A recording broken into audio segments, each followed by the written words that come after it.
Welcome to the deep dive. There's this undeniable truth about our lives, isn't there? Whether you're currently in a romantic relationship or maybe you're actively searching for one, or even, navigating the really delicate process of healing from one, nothing, and I mean, really, nothing is going to impact your overall well-being quite as profoundly as your romantic connections. It truly is a core driver of our happiness, that profound sense of peace we crave, or sometimes our deepest, most gnawing anxieties. So today, our mission in this deep dive is to kind of pull back the curtain on what real, authentic love truly looks like, and how to courageously pick up the pieces and rebuild after heartbreak. And maybe most importantly, why midlife, despite what, well, countless societal messages might tell you, is absolutely not too late for profound, deeply meaningful connection. We're going to bring you not just theory, but like actionable insights into the patterns that often keep us feeling stuck, and illuminate clear, empowering paths to building the kind of love you truly desire and frankly deserve. By the time we wrap up this deep dive, you're going to feel incredibly well-informed, maybe a little challenged in your existing beliefs, but definitely, unequivocally empowered. It's so true. What's truly fascinating here is just how profoundly true that statement is. The quality of your romantic relationship or, the very palpable lack thereof, and it really is all-encompassing. I mean, think about it. It seeps into every single corner of your life. It really does. It Hmm. affects your peace of mind, right? Your focus at work, the energy you bring to your friendships, even your physical health and overall vitality. A truly good, nurturing connection can bring an immense sense of peace and sort of amplify every good thing already present in your life. While the wrong one, sadly, can just diminish everything, leaving you feeling utterly depleted. This deep dive, I think, aims to uncover some often unspoken truths about love that, once you understand them, can genuinely shift your entire perspective.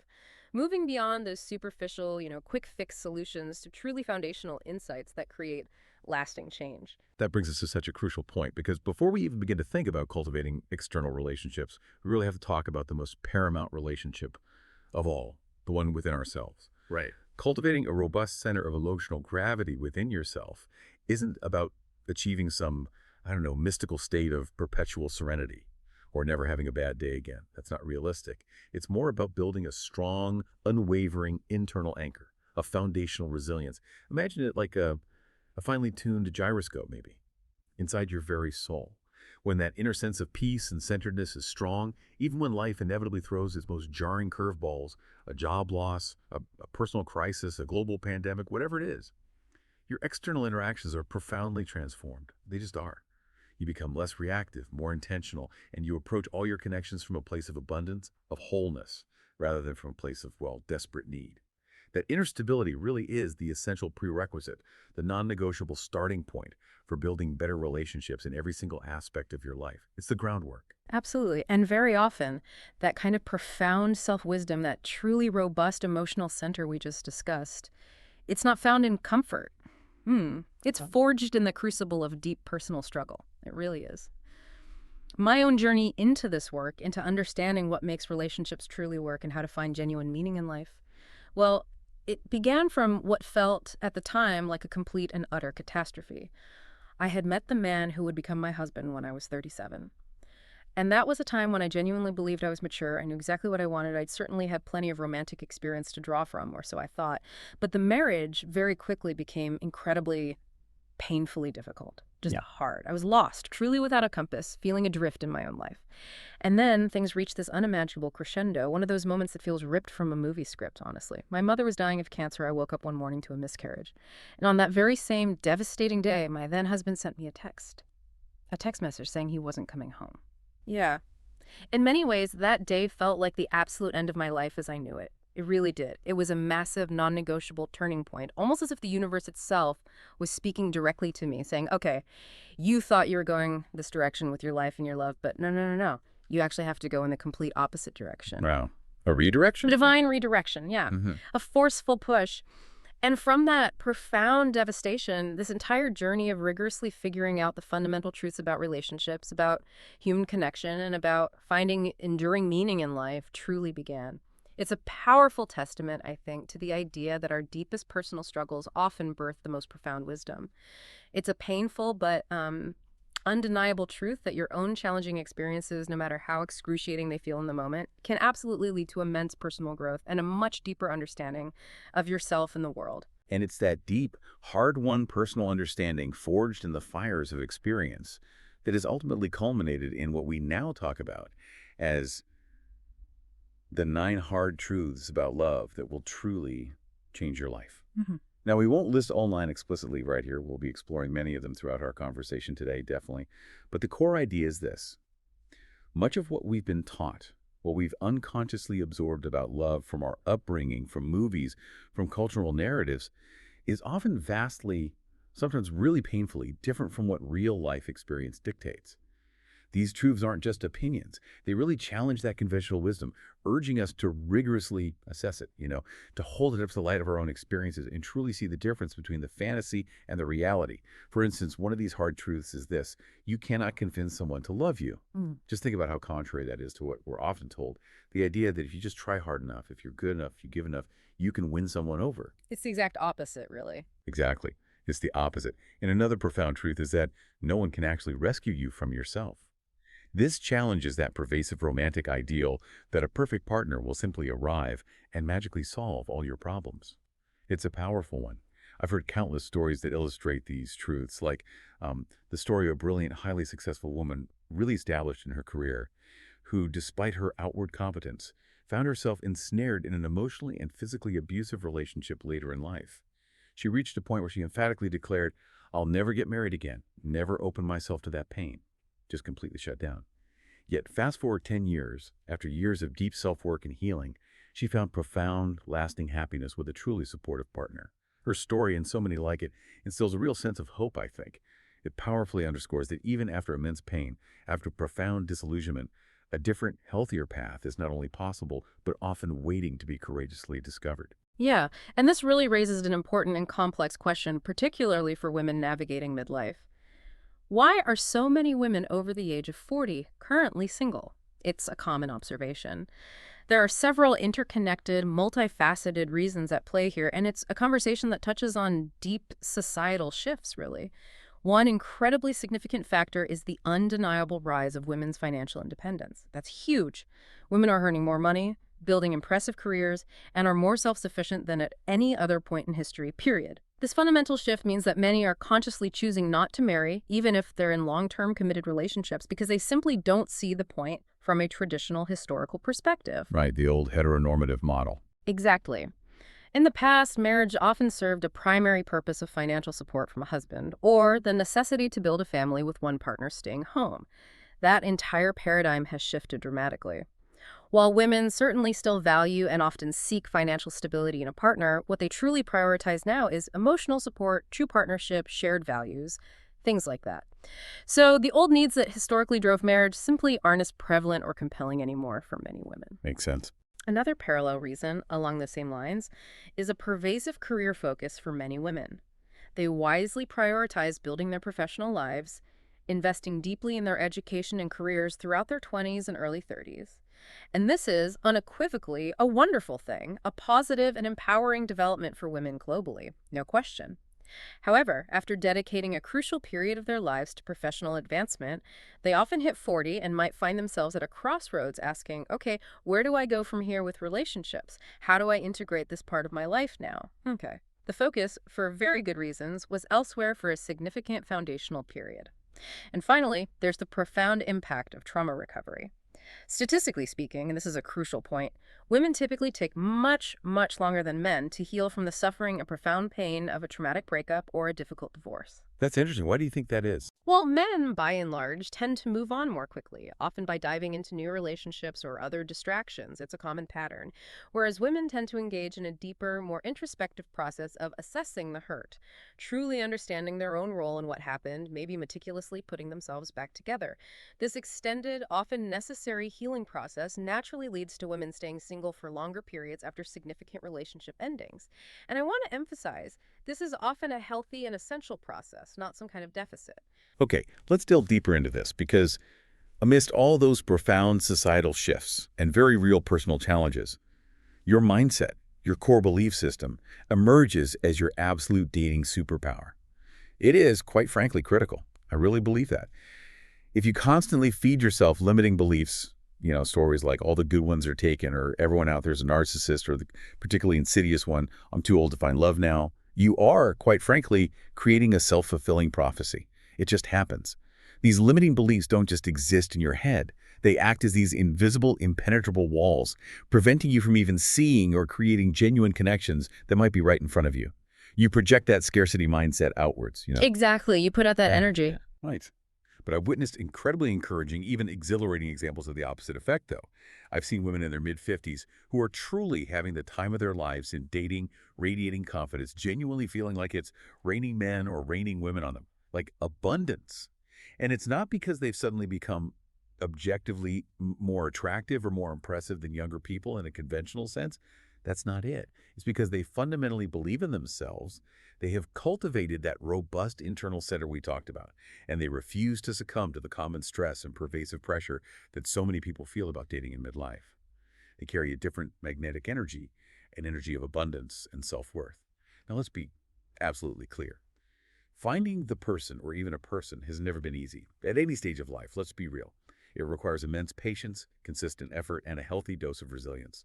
It will almost always take longer than you are comfortable with. It just will. It's not about going on 10 dates and throwing in the towel thinking that's it. No. It's about cultivating that inner belief system first, and then approaching the dating process from that place of empowered self-belief. hmm And that mindset issue, that self-imposed ageism, it's deeply, intricately intertwined with broader societal conditioning, which is particularly prominent here in the U.S. It really is. What is happening with women in plastic surgery and the widespread use of injections, it's truly out of control, almost like a collective delusion sometimes. We see women in their 20s and early 30s who are already stunningly beautiful, getting Botox, lip flips, all manner of procedures.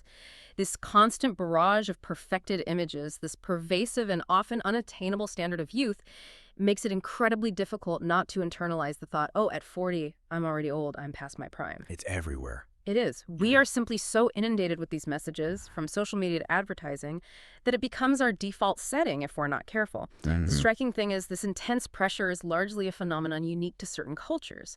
If you travel to many European cultures, for instance, age simply isn't the hang-up it is here, not in the same way. A woman in her 50s or 60s is often considered beautiful, elegant, vibrant. Her age isn't a barrier, but rather a mark of experience and wisdom. She's revered. That's a huge difference. It is. This contrast powerfully highlights just how much of the struggle we face, while certainly socially reinforced, is ultimately in your head. Mm. And it's something you have to actively and consciously fight against every single day. I distinctly recall being told early in my career in television, quite directly, around 40, you better think of another career because you're going to age out. Wow, that direct? Oh, yeah. It wasn't delivered maliciously. It was offered as genuine, practical advice within that industry at the time. That's how ingrained it was.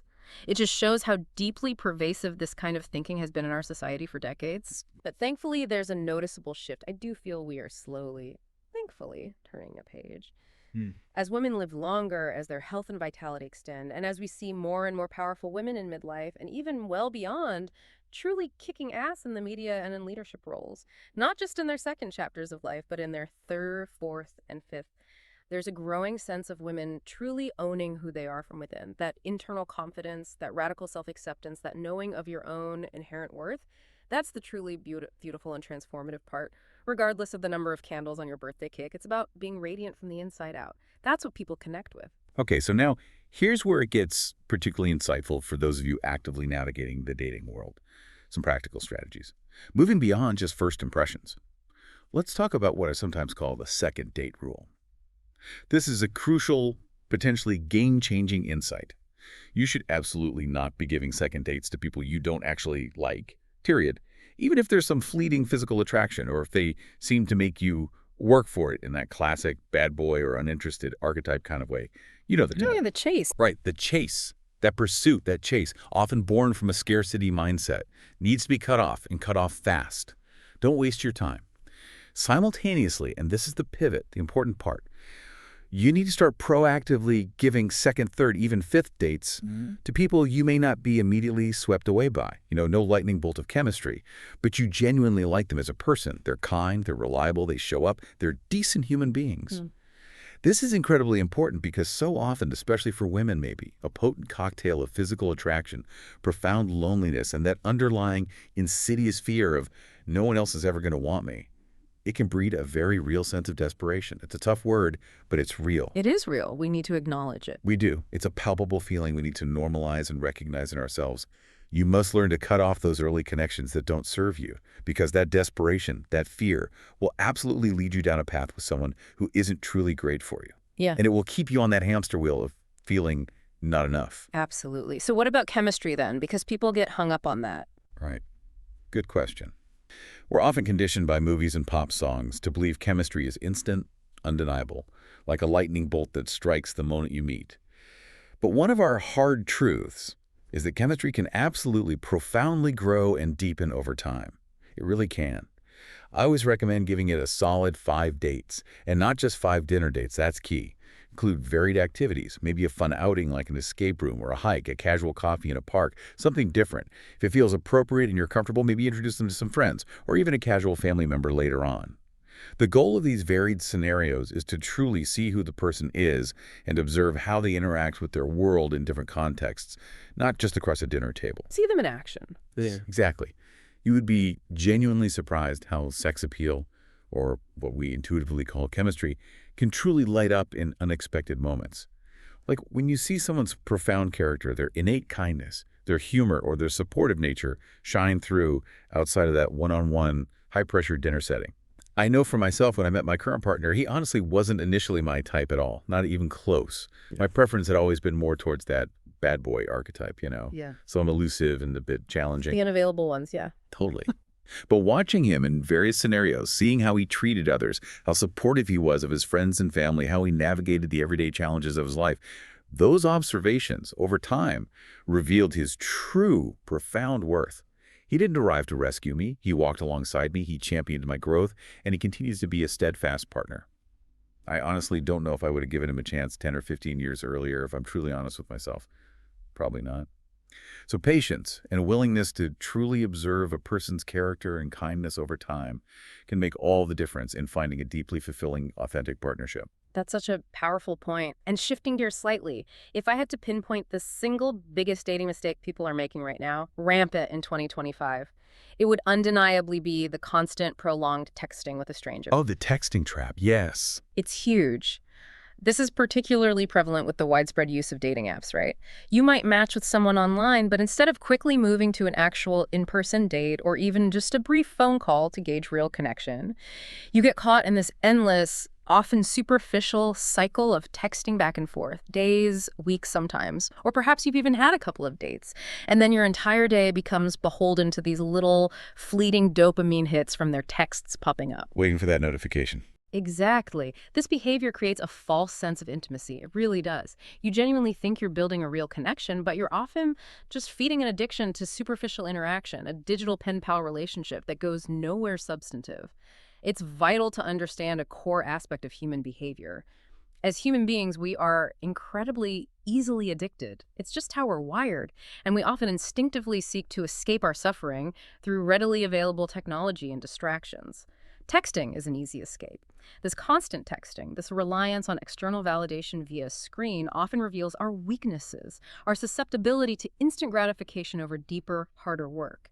It makes a stranger, someone you barely know, incredibly important in your daily life, when in reality your own life should be sacred, important, and fulfilling to you first and foremost. Right. You need your own life. You need to have a life of your own, one that is full, meaningful, and engaging, and not make a stranger or their intermittent texts the central focus of your entire day. This pattern is not only a tremendous waste of precious time and emotional energy, but it actively hinders the development of true, deep, nuanced connection.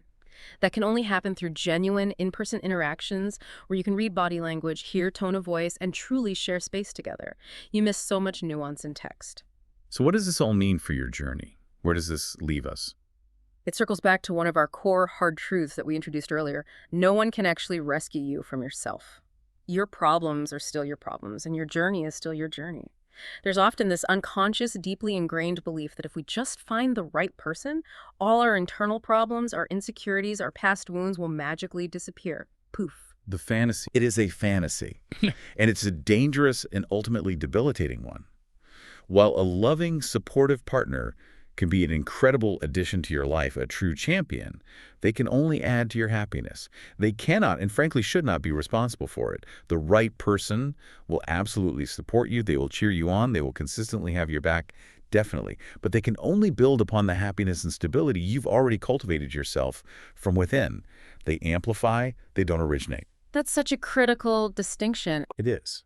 And this brings us to a really clear definition of neediness. Neediness isn't just about being demanding or clingy in the obvious ways.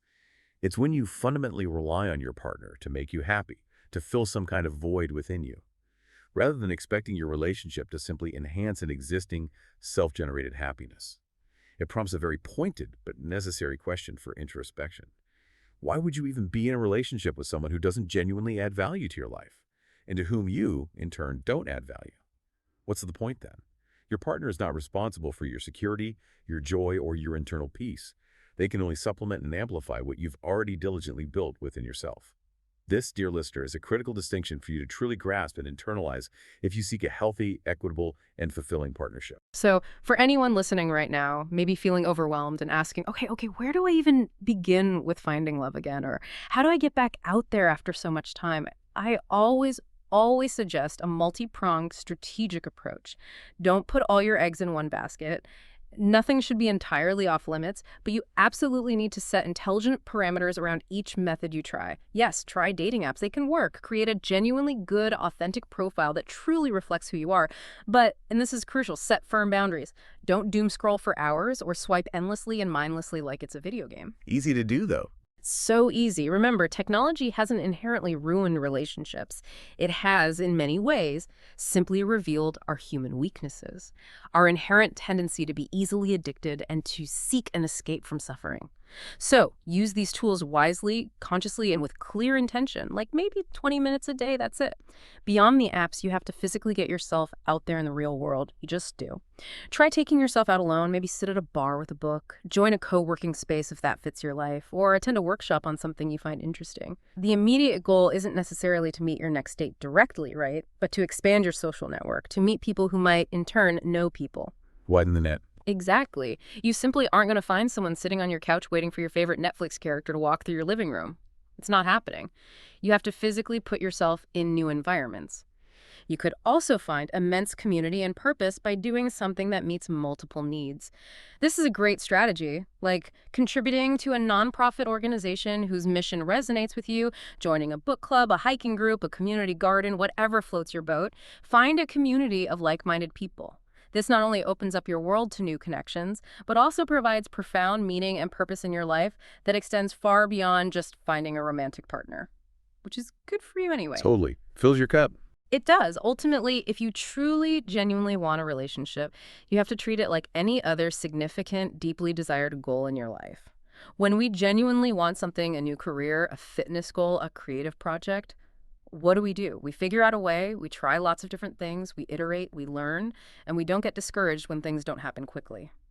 Patience, persistence, and a willingness to experiment are absolutely key.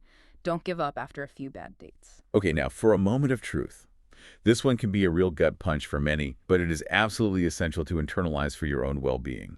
Another of our hard truths is that you cannot convince someone to love you. This is truth number 7, I believe, and it's so incredibly difficult for many of us to accept because we're often conditioned through various social narratives to work at it in precisely the wrong way. Trying harder. Exactly. We try to mold ourselves, to perform, to be accepted or chosen, especially women who have been historically told, implicitly or explicitly, to give more in order to gain interest or keep a partner engaged. But the harsh reality is that often has the opposite effect. It subtly turns off the other person. It repels them sometimes. You end up giving more and more when you're clearly not being given to in return, desperately hoping to make them like you or to see your worth, when in fact, you're only diminishing your own sense of self-worth and attracting the wrong kind of energy. It's a vicious cycle. It really is. And there's a crucial fundamental difference between fighting for your relationship, which involves mutual effort, open communication, and problem solving between two engaged partners, and fighting to be enough for the person you're in a relationship with. Those are two very different things. It's a huge difference. If you constantly feel like you're fighting to be enough, fighting to earn love, fighting for their acceptance, your central nervous system is perpetually on alert. right? In a state of hypervigilance, constantly scanning for threats to your worth. It's exhausting. Totally exhausting.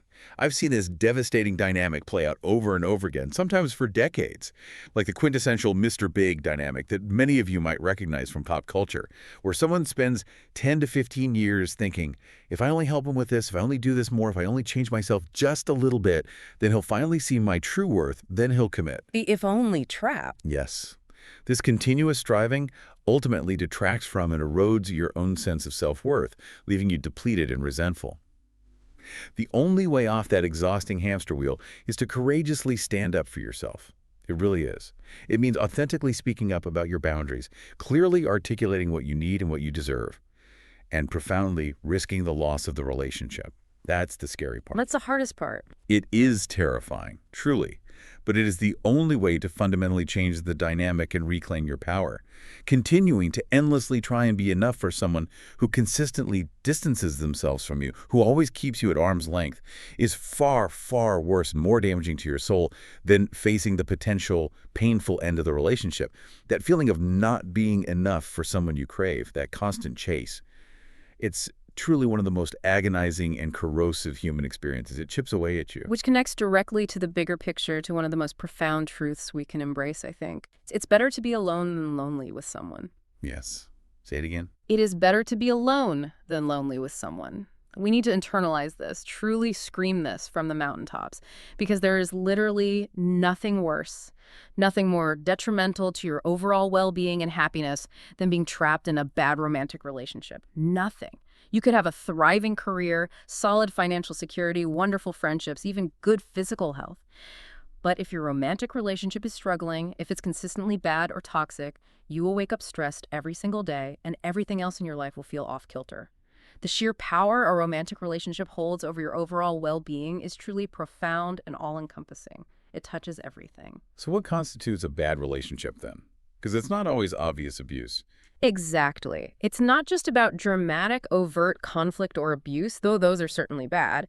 It's when one or both people feel totally unseen, profoundly unheard, where there's a pervasive lack of kindness, maybe a constant undertone of criticism, or simply a profound sense of emotional neglect, just feeling invisible.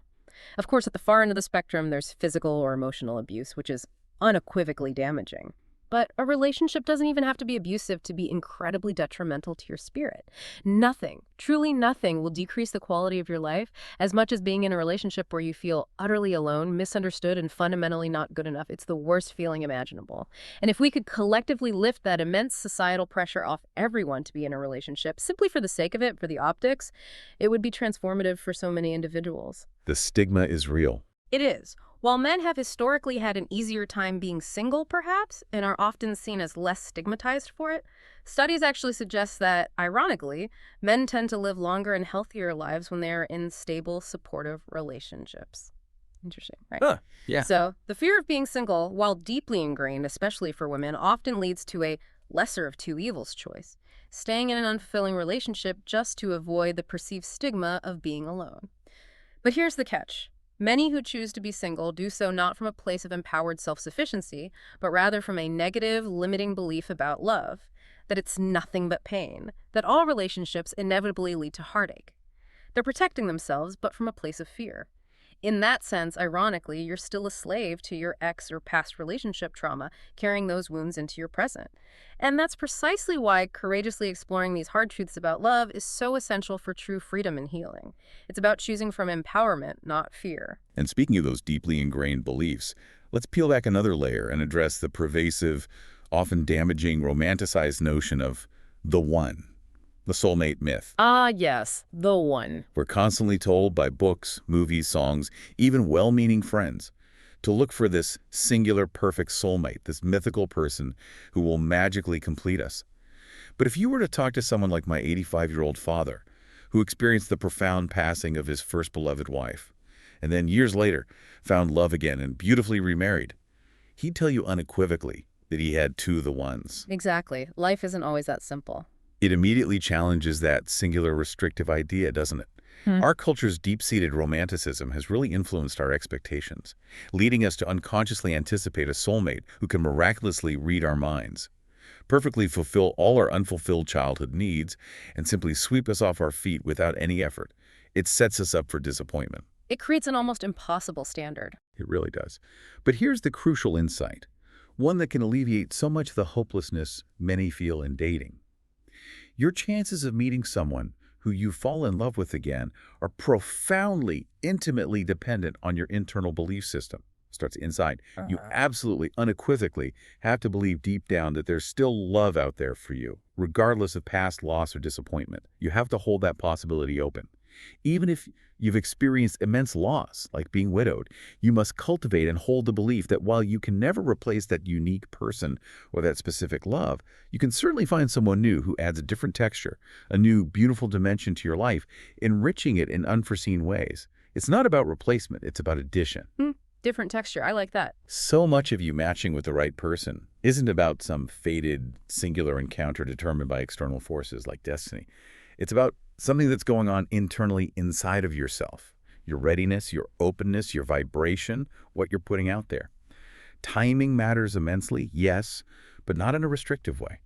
The person you might have dismissed or barely noticed 10 years ago, you might genuinely, truly give a chance to today. Why? Simply because you've grown, you've healed, and your internal landscape, your emotional readiness, has profoundly shifted. This understanding can truly alleviate a lot of the hopelessness that often accompanies dating and searching for love, because it puts the power back in your hands. You have agency. Absolutely. And it's undeniably true that the mind can often feel like a battlefield, right? A constant loop of replaying neurotic narratives about past relationships, or anxieties about the future, or insidious self-doubt. It just goes round and round. The mental chatter. Exactly. The very first step to effectively getting out of your head, and it's a truly humongous one, is simply cultivating mindfulness. Just awareness. It's the profound ability to pause in any given moment and consciously say to yourself, oh, I'm telling myself a story right now. I'm caught up in a whole narrative, a thought loop that's completely taking control of me. That simple awareness alone is incredibly powerful. Just recognizing that you're stuck in a particular pattern of thought rather than being the thought itself is an incredibly liberating and powerful first step, catching it. Then, once you have that awareness, how do you literally shake it out? How do you physiologically shift your state? Because just knowing isn't always enough. Think about animals. When they experience a stressful event, what do? They literally shake their bodies to reset their nervous systems and release trauma. Yeah, you see dogs do it all the time. Exactly. We need our own human versions of that. The fastest, most proven, and extremely effective way is through physical movement. Get embodied. Take a cold shower. The physiological shock immediately snaps you into the present. It works. Go for a brisk walk. Engage in some intense exercise or practice specific breathwork exercises. Deep breathing can change everything. These are immediate, direct ways to shift your physiological state and disrupt those persistent, unhelpful thought loops that keep you trapped. Beyond that, if you're feeling very stressed or overwhelmed by your thoughts, we often need co-regulation. Co-regulation. What's that? It just means connecting with others to help regulate our own system. Yeah. So calling a friend, cuddling with a family member, spending time with a beloved pet. Pets are great co-regulators, or even deeply engaging with clients if you're in a service profession. These genuine in-person connections help us regulate our own emotions and provide that external anchor to get out of our heads. And finally, perhaps the most important thing for those going through a hard time or simply feeling stuck in their own thoughts. Find a way to give back. Get outside yourself. Oh. Yes. When we're stuck in our heads, we're often in a state of self-consumption, right? Constantly ruminating about ourselves, our problems, our desires. Me, me, me. The fastest, most effective way to break free from that self-focused loop is to shift your attention outwards and help someone else in need. It doesn't have to be a grandiose gesture. It could be as simple as helping a neighbor with their groceries, calling a friend who's struggling, or donating a small amount of your time to a cause you care about. This is what truly gives our lives meaning, gets us out of our heads, and deeply connects us to our hearts. We are inherently wired for connection and contribution to other people. It fulfills a deep need. Okay, let's unpack a common, profound confusion, especially prevalent in early dating, or maybe when the initial spark seems to fade in long-term relationships. The crucial difference between lust and love, because they get mixed up all the time. Oh, constantly. Lust is that electrifying, almost dizzying feeling that floods your biology with a torrent of neurotransmitters and hormones. It's chemical. It makes you feel incredibly alive, elated, excited, almost high. It's intoxicating. It's that initial crush where you can't stop thinking about someone, you put them on an impossibly high pedestal, and your judgment becomes completely clouded. As the old saying goes, you can't see the red flags through rose-colored glasses. They just look pink. Rose-colored flags. Exactly. Lust is fun. It's a temporary rescue from the monotony of everyday life. It's primal desire. It's a powerful biological drive. We need it. But it's also where you can get into serious, lasting trouble, as you often lose control of your intentions and find yourself unconsciously performing or molding yourself to be enough for the other person, chasing that fleeting high. Love, on the other hand, is fundamentally different in its nature and its expression. While lust inherently takes, it consumes, it demands true love, it inherently gives. That's a key difference. Giving versus taking. Right. Love is about profound giving, unwavering supporting, and immense patience. It's steadier. In long-term relationships, that initial explosive, all-consuming lust will inevitably biologically fade over time. It just does.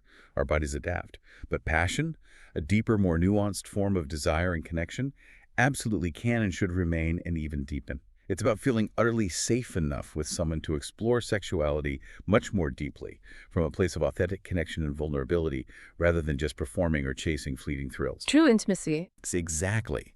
To truly maintain and reignite that deeper passion in a long-term relationship, you always have to work on it. It requires conscious effort. That means consciously doing more novel things together, more fun things together that are a little bit risky, things that create new, exciting memories and get that charge flowing between you again. Shake things up.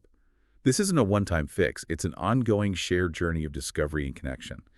The alternative serial pattern of short, lust-fueled relationships is guaranteed, unequivocally, to leave you feeling completely empty and unfulfilled and ultimately profoundly miserable. Yeah. Because you're constantly chasing that next transient high without ever building true depth, intimacy, and lasting connection. It's like eating candy instead of a meal. So true. And this really raises an important and pressing question for many women in midlife, especially those navigating long-term relationships. Given the noticeable uptick in divorces during the perimenopause and menopause transitions, we see this statistically. The gray divorce phenomena. Exactly. What's truly going on behind this trend? From my extensive experience working with women, the number one thing I consistently see affecting women in relationships during this profound midlife transition is pervasive, often chronic burnout.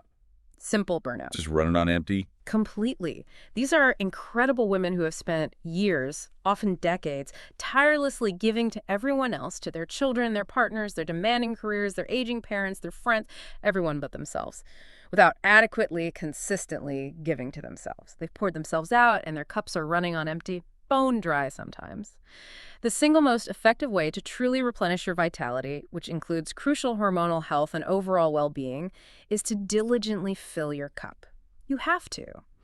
This means consciously prioritizing rest, making dedicated time for yourself, engaging in hobbies and passions that genuinely nourish your soul, and fostering meaningful connections outside the primary romantic relationship, like with supportive friends or a vibrant community. It can't all rest on the partner. 9 out of 10 times, this radical self-replenishment is the absolutely essential missing piece. But people say they don't have time. I know. When women tell me, as they often do, I don't have time to do that, referring to self-care, my answer is always, firmly but kindly, you don't have time not to. This isn't a luxury item on your to-do list. It's an absolute necessity for your physical, emotional, and mental health and happiness, especially when you consider you have another full third to half of your life ahead of you to live vibrantly. This isn't the end. It's simply impossible to achieve genuine hormonal balance or profound well-being in a chronic state of unmitigated stress and depletion. Your body can't do it. Stress impacts hormones massively. Hugely. When women courageously start prioritizing themselves, consistently engaging in self-care, their physical symptoms often improve dramatically, their energy returns, they feel more vibrant and comfortable in their own bodies, and paradoxically, their desire for intimacy within their existing relationships often significantly increases. Because they have energy to desire. Everyone in the end benefits and ends up happier. It's not selfish. It benefits the whole system. It really profoundly begins with you, even within the context of an existing marriage or long-term partnership. Often women might immediately jump to the conclusion that couples counseling is the sole or immediate solution. And it can be helpful, of course, but starting with individual self-care, with filling your own well, can often be far more impactful and foundational. Get yourself right first. I've had conversations with older women who described experiencing menopause with no symptoms whatsoever, none. And when we delved into their lifestyles during that period, it often came down to simpler, less stressful lives, more consistent self-care, and fewer demands on their time and energy. Now, I'm certainly not an expert on the medical intricacies, but it strongly suggests a significant lifestyle component to overall well-being during this delicate and transformative transition. Regardless of your life stage, if you're not consistently giving to yourself, if you're constantly pouring from an empty cup, you will inevitably become depleted. It's just physics. It's not a luxury to prioritize yourself. It's a fundamental, non-negotiable necessity for your enduring well-being and the health of all your relationships. Okay, so what does this all mean for you, dear listener, as you navigate your own journey of love and self-worth? Let's bring it home. The core message we thoroughly unpack today is that self-worth, that deep internal knowing of your own value, truly is the unshakable foundation of any healthy, thriving, and deeply fulfilling relationship. It starts there. For those of you currently navigating the dating world in midlife, please be really, really careful not to tell yourself limiting, self-defeating stories about your age, about your past, or about anything else that tries to diminish your potential. Just don't buy into it. Instead, actively find a role model. This is practical advice. It could be a celebrity you admire, a fictional character in a book or on screen, or even better, someone you know personally or read about. Anyone around your age who is actively living the kind of vibrant life you admire, or is in the type of healthy, loving relationship you desire. See to believe it. Exactly. This is so incredibly powerful because we have mirror neurons in our eyes and in our brains. You literally have to be able to see it. You need tangible, living proof. Proof that women in midlife are dating, they're having amazing, deeply fulfilling relationships, they are experiencing great intimacy, and they are truly thriving. It is happening. We have to consciously, actively work incredibly hard to fight that pervasive societal conditioning that relentlessly tells us otherwise. And you simply cannot, under any circumstances, let that negative, limiting narrative take over your internal landscape. Guard your mind. And for those of you already in long-term relationships, perhaps feeling a bit stuck or struggling, the key is to courageously figure out what the underlying pattern is. Get curious. Are you perhaps with the wrong person for this stage of your life? People change. Relationships change. Are there fundamental unspoken communication issues that desperately need addressing? Or is there something significant going on in your external life, a profound stressor, a new challenge, a career change that you're unconsciously bringing into and projecting onto the relationship? Taking it out on your partner. Right. It requires a deep, honest self-inquiry, a willingness to dig deeper into the root cause rather than just treating the visible symptoms. Go underneath. Ultimately, our message for you today is one of profound, unwavering hope. We really want you to hear that. A healthier, a more expansive, a truly authentic love really is possible for you, regardless of your past experiences, your current relationship status, or your age. It really is. So as you reflect on everything we've discussed today, here's something to mull over. What single belief about love, whether you inherited it from your family or self-imposed it on yourself, might you be carrying that is holding you back from the connection you truly deserve? And what incredibly small, courageous step could you take today, right now, to begin to challenge it? Just one small step.